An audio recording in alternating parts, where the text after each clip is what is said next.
Yo, what's going on, fight fans? What to do? Welcome back to Boxing with Chris. Back again, talking boxing again. Make sure you like, comment, and subscribe. We had a hell of a fight, and arguably the first and second biggest upset of the year, behind Rolly Romero versus Ryan Garcia, about a month ago, and here in New York City. Armando El Toro Resendiz defeats Caleb Sweethand Plants by a split decision. Should have been unanimous. Moving to 16-2. 11 wins coming by way of knockout. Caleb Plant now moving to 23-3 with 14 wins coming by way of knockout. And this fight was interesting, and this fight for me changed after the 5th round.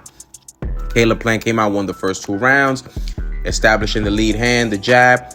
Resendiz stayed very patient. I want to say tail end of the 3rd round, Resendiz looked more confident. He started parrying, catching a lot of Caleb Plant's shots. He closed the distance, and by the 5th round, the fight was definitely turning over in favor of Resendiz with the pressure, the body attack, staying composed. Head movement was actually very, very underrated. We didn't talk about Resendiz's head movement, the way he was actually getting out of the way of Caleb Plant shots.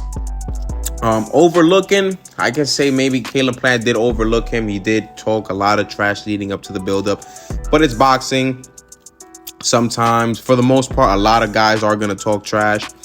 But did he overlook him? Maybe he did.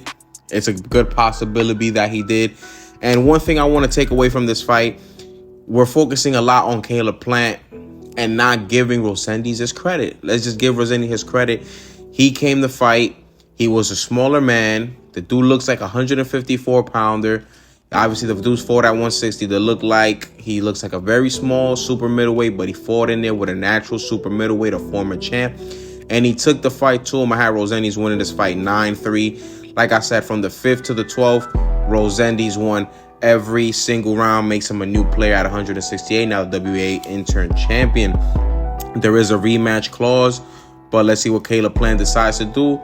Let's see what happens out of that. And like I said, we love Caleb Plant. He's a fan favorite. The guy ducks no smoke. He's fought them all. Yes, he's come up short in the big moments, but he's one of these guys he's never fought.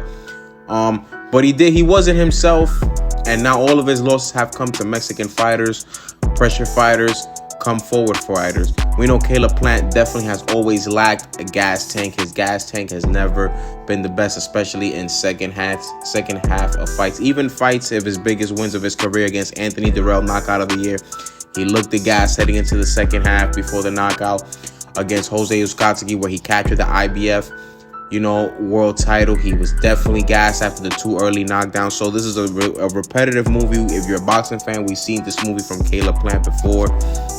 The gas tank, the pressure is what always has cracked him down in fights, especially in his losses. But fight fans, let me know, what did you think about this fight? Do you want the rematch?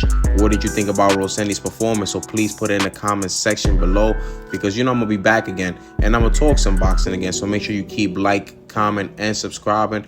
I'll be back. Peace.